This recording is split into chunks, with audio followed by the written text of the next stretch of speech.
Medieval couples thought they were safe behind closed doors, but they were dead wrong. The church had spies everywhere, recording intimate details that would horrify modern couples. What they discovered in one particular bedroom led to the most shocking punishment in medieval history. But it wasn't what you think. The medieval church had some pretty intense opinions about sex. Let me tell you, they weren't shy about sharing them with everyone. Marriage wasn't just a ceremony with cake and dancing. It was literally sacred, blessed by God Himself.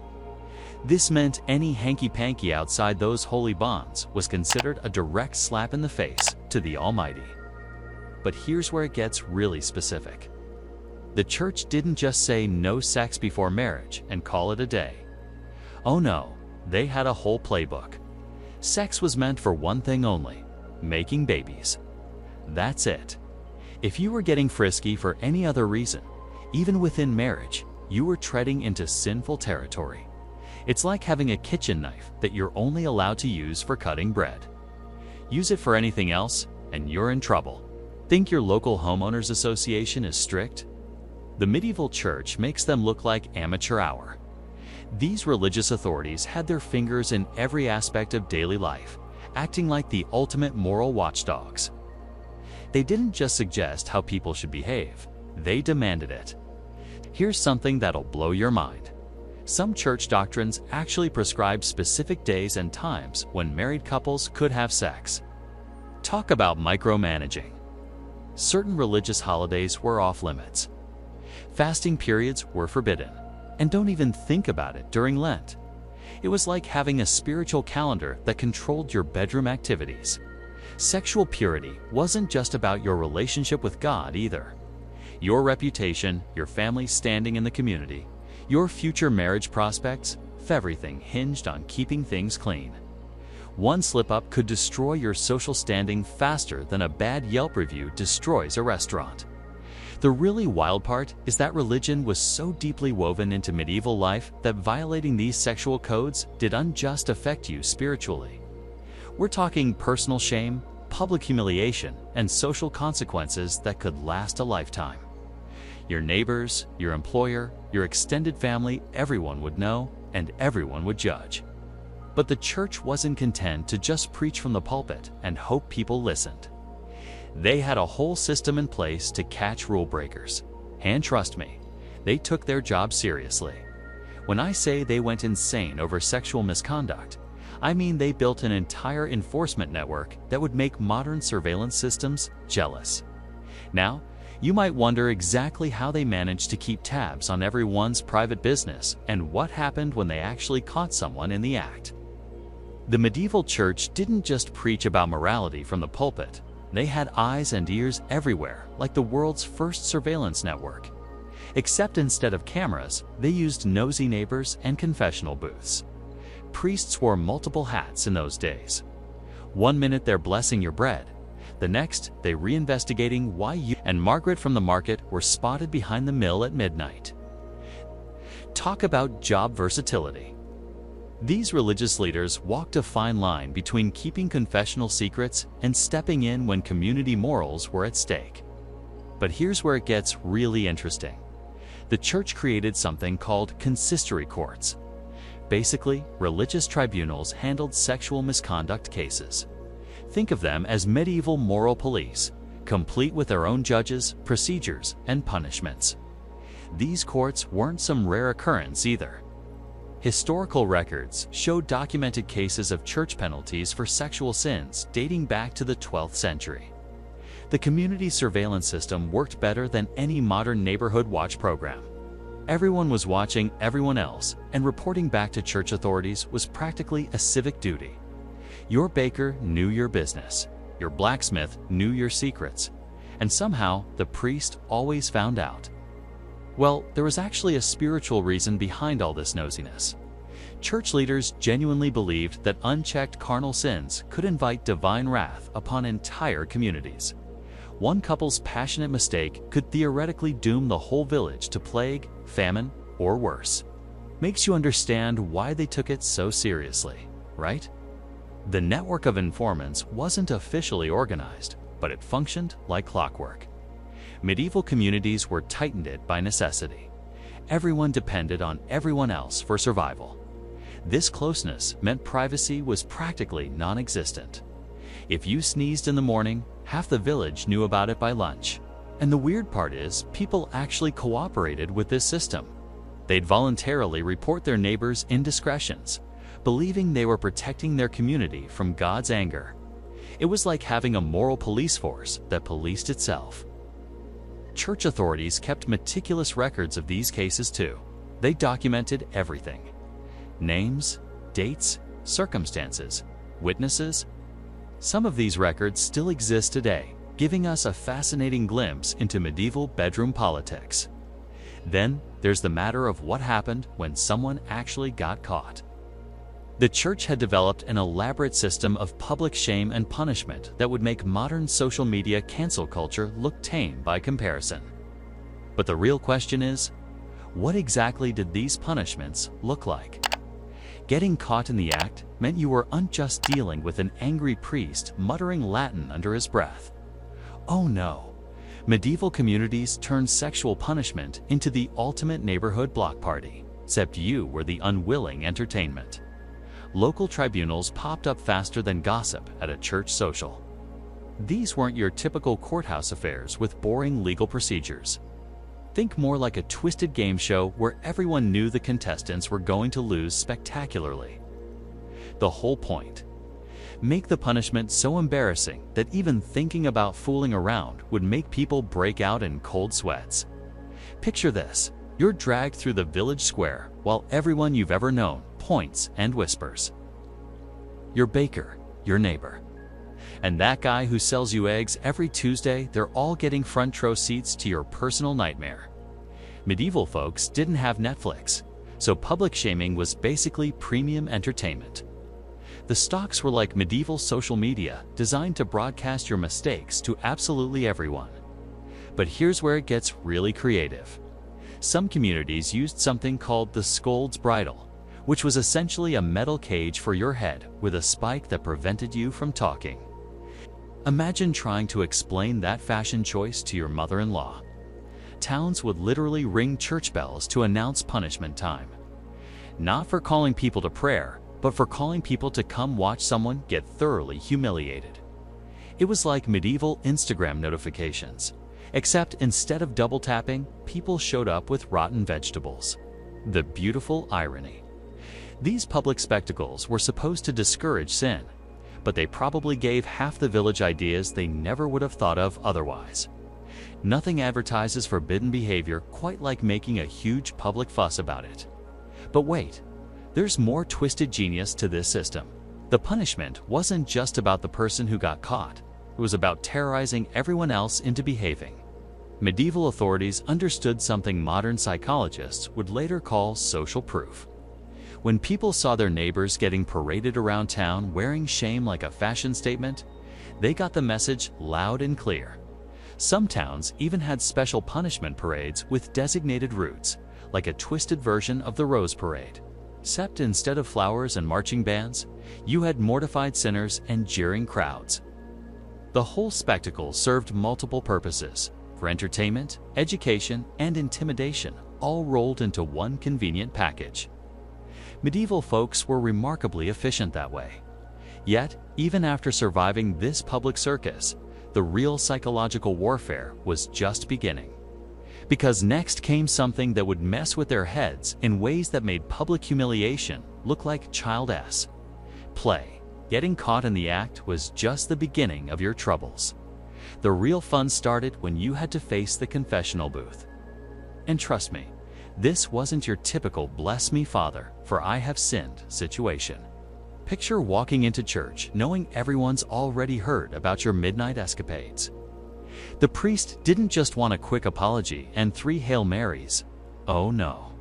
You were looking at a full-blown public performance that would make today's reality TV seem tame. First came the confession itself. But here's the kicker. It often wasn't private. Depending on your local church's approach, you might find yourself spilling every intimate detail in front of half the congregation, like having your browser history read aloud at a town meeting, except infinitely worse. The penance that followed was where things got really creative. We're talking about acts so elaborate they put modern community service to shame. Some folks had to crawl on their knees from their front door to the church altar. Which sounds manageable until you remember medieval roads weren't exactly paved with good intentions.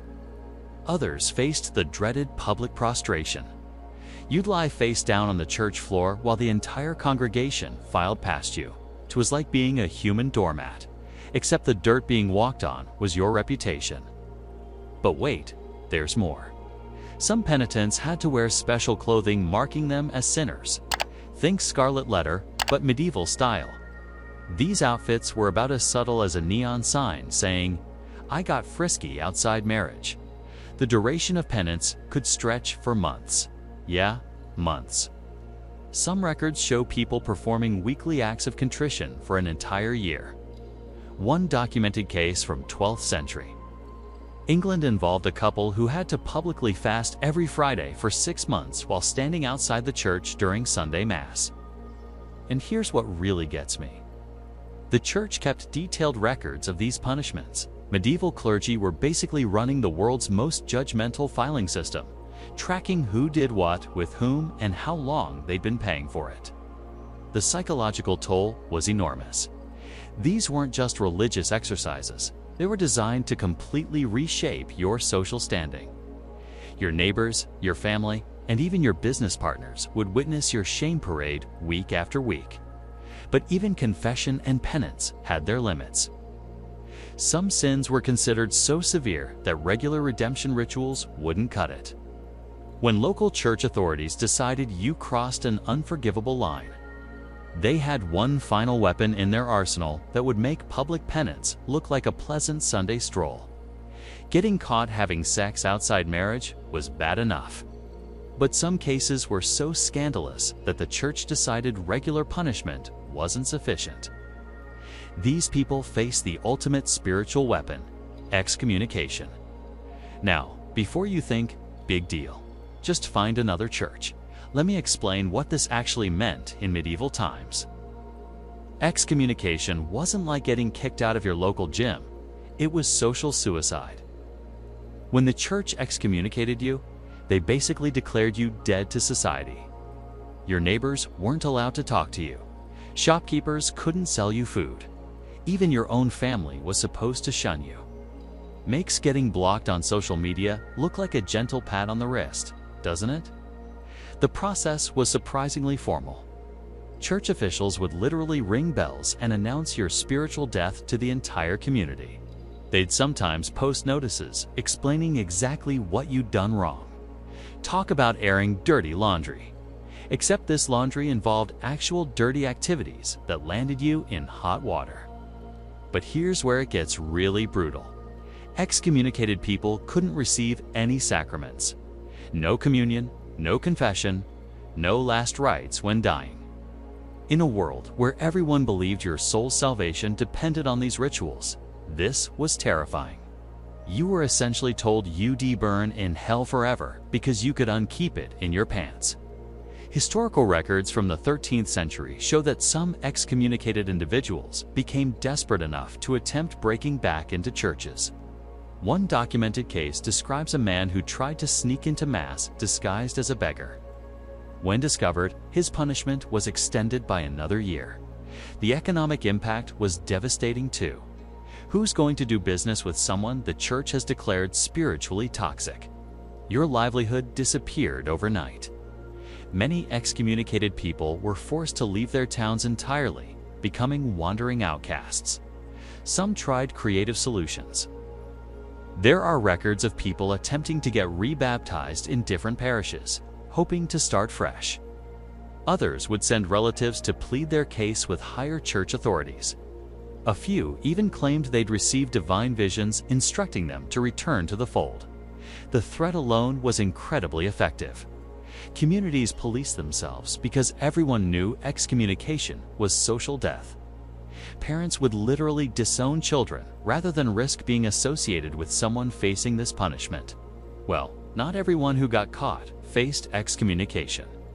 The church had other creative ways to make people pay for their sins.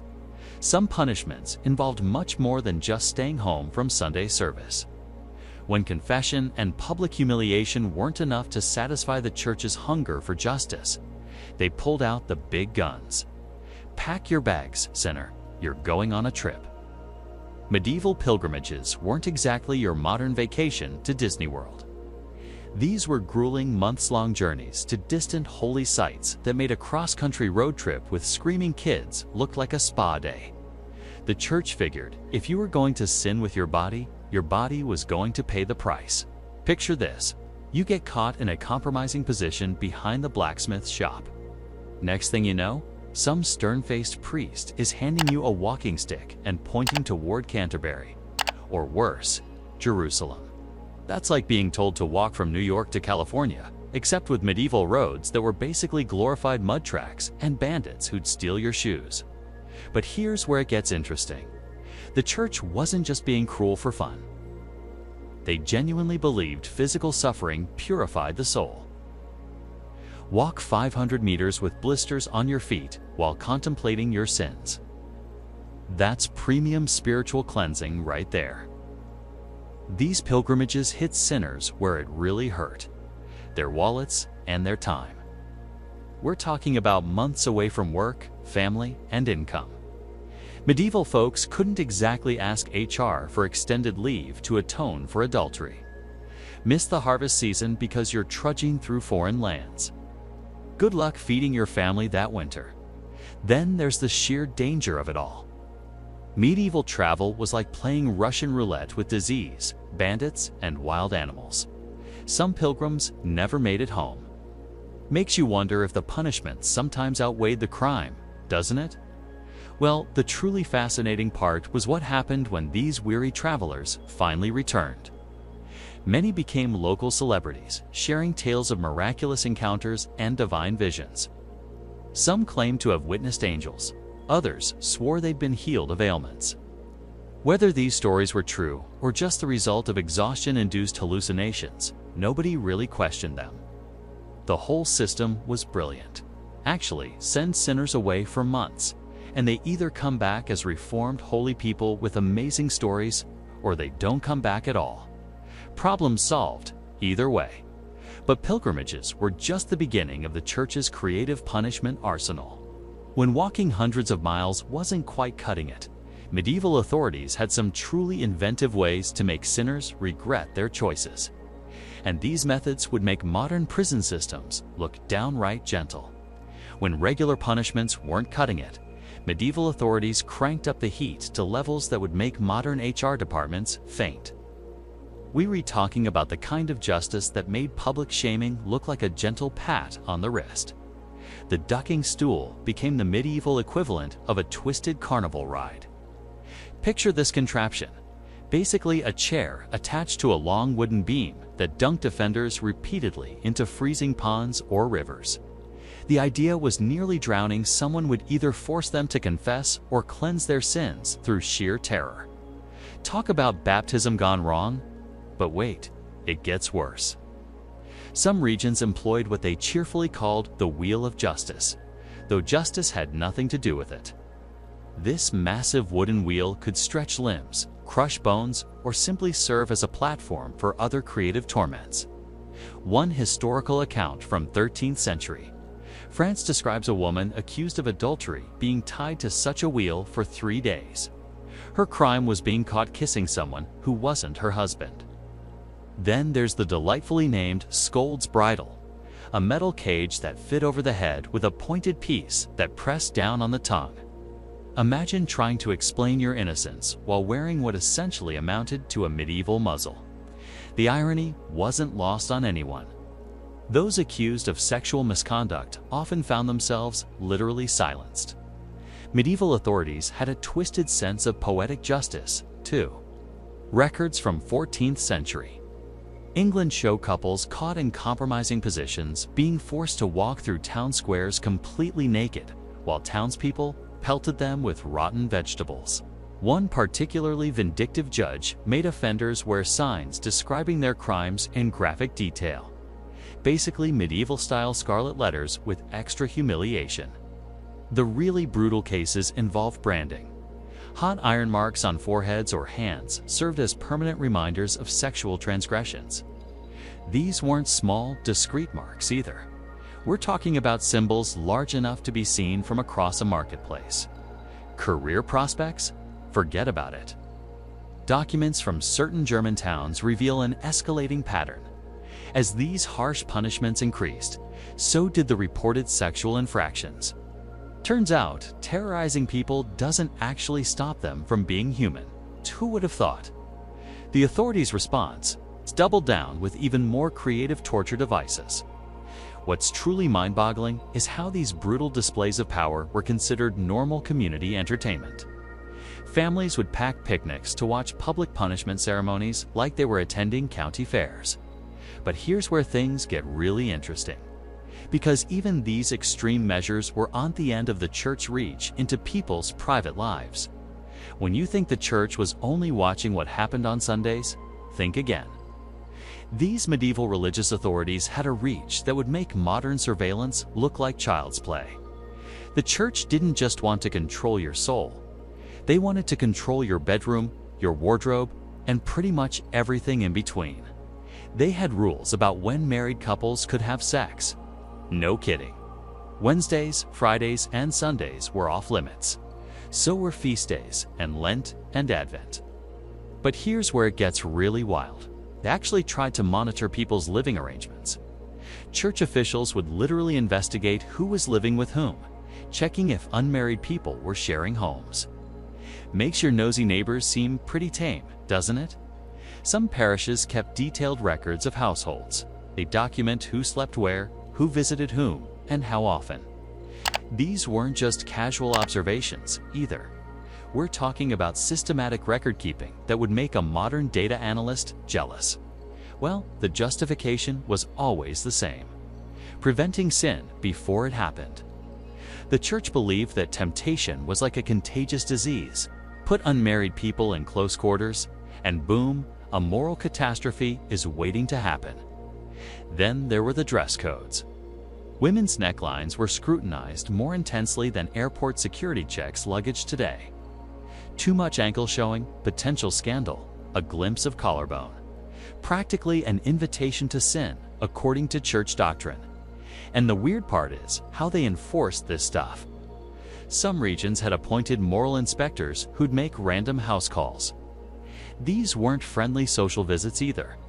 They'd check sleeping arrangements, examine clothing, and ask uncomfortable questions about personal habits. But why go to such extremes?